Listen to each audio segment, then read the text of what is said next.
Hello friends, I am from Chetkin Group of Institute, your Tally instructor. हमने last lecture में क्या cover किया था? Trading account. हमने समझा था कि फाइनेंशियल स्टेटमेंट क्या होता है। मैंने आपको बताया था फाइनेंशियल स्टेटमेंट एक वो स्टेटमेंट होता है जिसमें हम अपने बिजनेस की पोजीशन को शो करते हैं। हम अपने किसी भी टाइप ऑफ बिजनेस हो सकता है, सब में फाइनेंशियल स्टेटमेंट तो बनाया ही जाता है। जो फाइनेंशियल स्टेटमेंट होता है उसमें दो स्टेटमेंट्स होते हैं, एक इनकम स्टेटमेंट और एक बैलेंस शीट। इनकम स्टेटमेंट में दो स्टेटमेंट होती हैं आगे, एक ट्रेडिंग अकाउंट और एक प्रॉफिट एंड लॉस अकाउंट। जो ट्रेडिंग अकाउंट वाला पार्ट था वो हमारा कंप्लीट हो चुका था। हमने समझा था ट्रेडिंग अकाउंट किस चीज को रिकॉर्ड करता है, डायरेक्ट एक्सपेंसेस और डायरेक्ट इनकम को ट्रेडिंग अकाउंट रिकॉर्ड करता है। आज जो हम नेक्स्ट टॉपिक कर रहे हैं वो है हमारा प्रॉफिट एंड लॉस अकाउंट। जो प्रॉफिट एंड लॉस अकाउंट होता है वो ट्रेडिंग अकाउंट के बाद ही बनाया जाता है। जो ट्रेडिंग अकाउंट होता है उसमें डायरेक्ट एक्सपेंसेस और डायरेक्ट इनकम को रिकॉर्ड किया जाता है।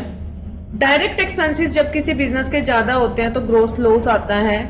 डायरेक्ट इनकम अगर किसी बिजनेस की ज्यादा होती है तो ग्रोस प्रॉफिट आता है। हमने प्रीवियस क्वेश्चन जो हमारा ट्रेडिंग अकाउंट तक कंप्लीट हो चुका था, अगर हम उसमें अपने ग्रोस प्रॉफिट को देखते हैं तो देख सकते हैं प्रॉफिट एंड लॉस अकाउंट पर जाने के बाद आपको सभी एक्सपेंसेस और डिटेल देखने हैं तो आपको कौन सी शॉर्टकट की प्रेस करनी होती है, Alt + F1। ये था हमारा ट्रेडिंग अकाउंट जो कि हमारा हो चुका था।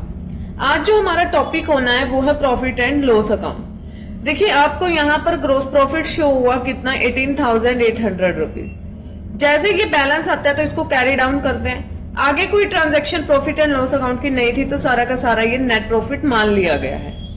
ठीक है, आज जो हम कर रहे हैं profit and loss account. Profit and loss account एक बात ध्यान रखना, ग्रोस प्रॉफिट या ग्रोस लॉस निकालने के बाद ही बनाया जाता है।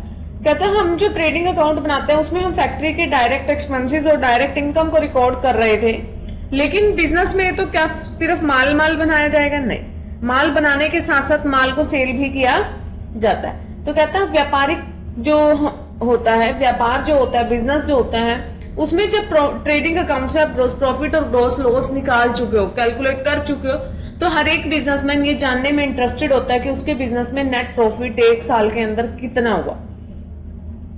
कहता है नेट प्रॉफिट और नेट लॉसेस को निकालने के लिए न केवल डायरेक्ट एक्सपेंसेस बल्कि हम इनडायरेक्ट एक्सपेंसेस और इनडायरेक्ट इनकम को भी रिकॉर्ड करते हैं।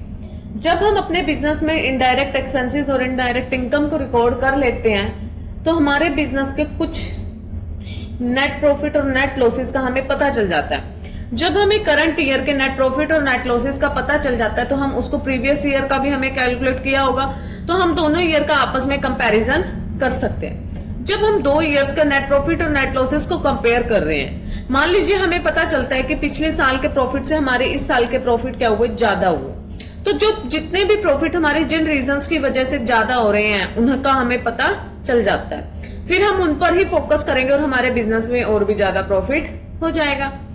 नेक्स्ट पॉइंट आता है नेट लॉसेस। अगर हमें पता चलता है कि हमारे बिजनेस में लॉसेस हो रहे हैं तो हम उन लॉसेस के रीजंस का पता लगाएंगे ताकि उनको कम कर सके और नेक्स्ट ईयर हमें लॉस ना हो बल्कि क्या हो, प्रॉफिट होना चाहिए।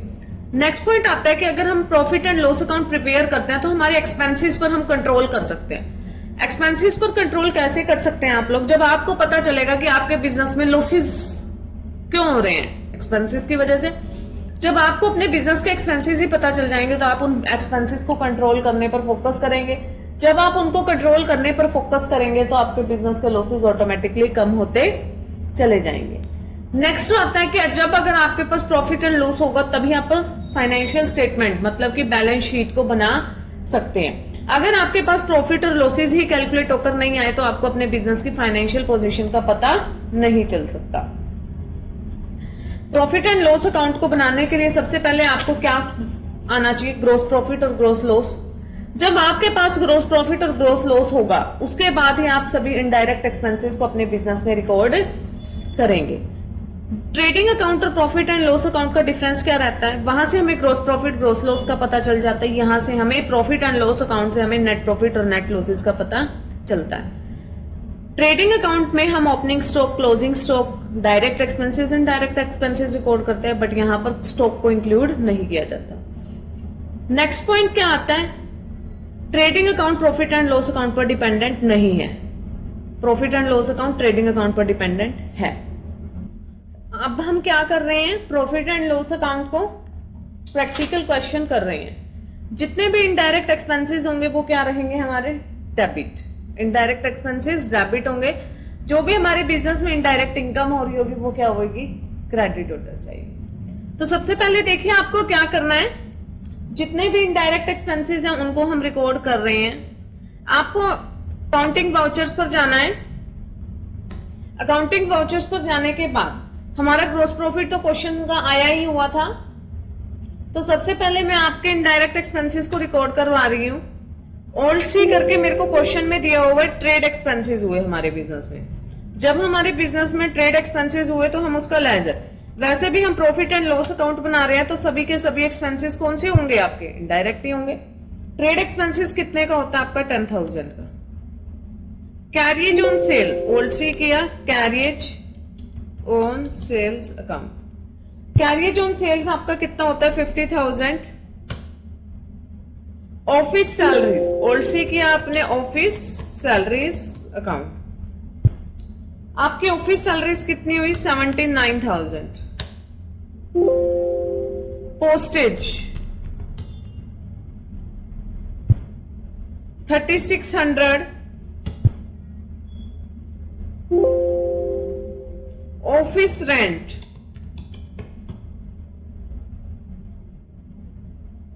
आपका ऑफिस रेंट कितना है, 37,500। लीगल चार्जेस,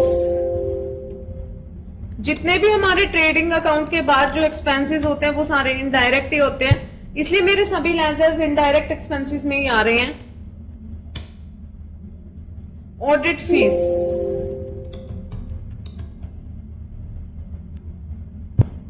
आपके ऑडिट फीस कितने हैं, 8,000। डोनेशन ओल्ड सी किया,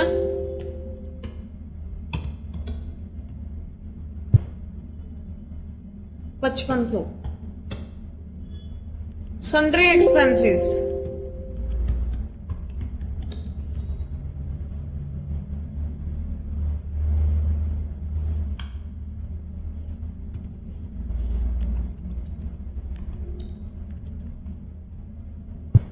आपके जो सन्ड्री एक्सपेंसेस थे वो 1800 थे। सेलिंग एक्सपेंसेस,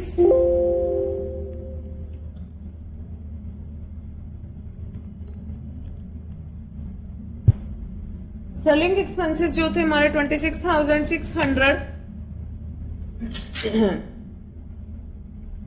नेक्स्ट है हमारे को डिस्काउंट अलाउड,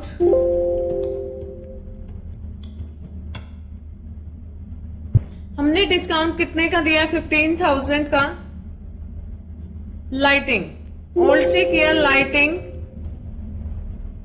लाइटिंग का खर्चा 3,900। Bad ads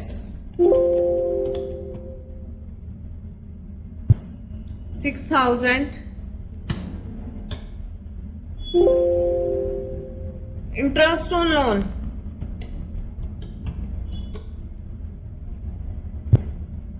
interest on loan है 11,000। Stable expenses,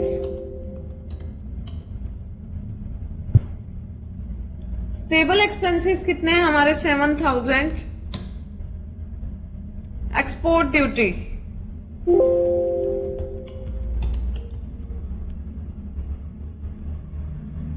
11,500। Unproductive expenses,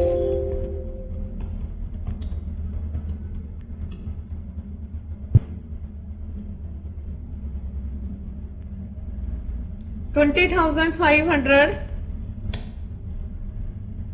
travelling expenses,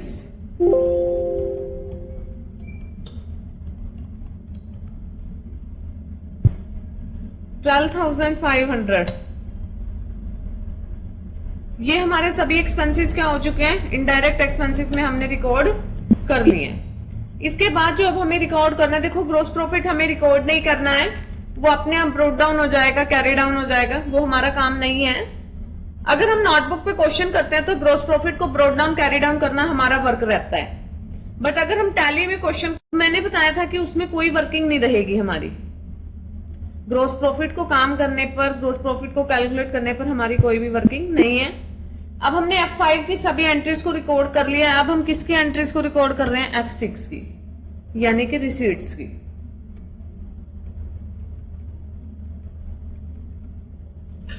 receipt में आपको क्या रिकॉर्ड करना है? जो भी आपको इनडायरेक्ट इनकम रिसीव हुई है आप उसको रिकॉर्ड करेंगे। ओल्ड से किया, मुझे सबसे पहले कमीशन रिसीव हो रही है, कमीशन रिसीव्ड अकाउंट, जो कि मेरे लिए एक इनडायरेक्ट इनकम का लेजर रहेगा। मुझे कितनी इनकम रिसीव हो रही है? 4200। डिस्काउंट रिसीव हो रहा है, वो इनडायरेक्ट इनकम होगा। जब हम किसी को डिस्काउंट दे रहे हैं वो इनडायरेक्ट इनकम नहीं होता, वो एक्सपेंस होता है। आपको कितना डिस्काउंट मिल रहा है? 3600। लास्ट लेजर रहता है हमारा मिसलेनियस इनकम। ओल्ड सीख रिया,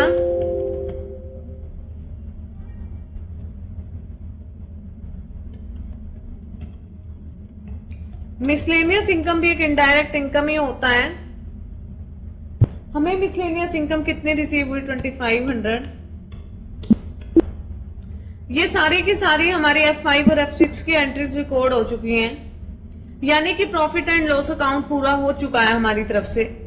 अब हमें चेक करना है कि हमारा प्रॉफिट कितना आया। आपको डिस्प्ले से प्रॉफिट एंड लॉस अकाउंट पर जाना है।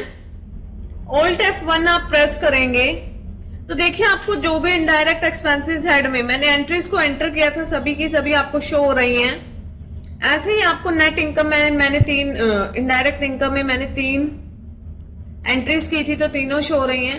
एट द एंड आपके बिजनेस में आपको नेट लॉसेज आ रहे हैं, यानी कि आपका बिजनेस की पोजीशन अच्छी नहीं है, आपके एक्सपेंसेस बहुत ज्यादा हैं, और ये वाकई में हमें खुद भी दिखाई दे रहा होगा कि इनडायरेक्ट एक्सपेंसेस बहुत ज्यादा अमाउंट पर हमारे हो रहे हैं। तो ये था हमारा profit and loss account. Next topic में हम क्या करेंगे? नेक्स्ट लेक्चर में बैलेंस शीट बनाना सीखेंगे। जब आपको बैलेंस शीट बनानी आ जाएगी तो इट मीन्स आपको फाइनेंशियल स्टेटमेंट किसी भी बिजनेस के आप अच्छे से तैयार कर सकते हैं। होपफुली आपको सबको समझ आ गया होगा। अगर किसी भी स्टूडेंट का कोई भी डाउट है तो वो कमेंट बॉक्स में कमेंट करके मुझसे अपने डाउट को क्लियर कर सकता है, बिकॉज ये DCAA course plus triple CBA course में दोनों कोर्सेज में ये एक इंपॉर्टेंट चैप्टर होता है। इसका प्रैक्टिकल क्वेश्चन एग्जाम में आता ही आता है, कंपल्शन है। और प्रैक्टिकल लाइफ में भी ये चैप्टर हमारे लिए बहुत जरूरी है, क्योंकि अगर आप कोई भी बिजनेस करते हैं तो फाइनेंशियल स्टेटमेंट्स तो आपको रेडी करने ही होंगे। तो दैट्स वाई ये चैप्टर बड़े अच्छे से इसकी प्रैक्टिस करना आप लोग। +1 के फाइनेंशियल अकाउंटिंग से आप फाइनेंशियल स्टेटमेंट की प्रैक्टिस कर सकते हैं। मिलते हैं हम नेक्स्ट लेक्चर में नेक्स्ट टॉपिक बैलेंस शीट के साथ। होपफुली ये सबको समझ आ गया होगा। Thank you so much. Please like, share, subscribe and comment on my channel. Thank you.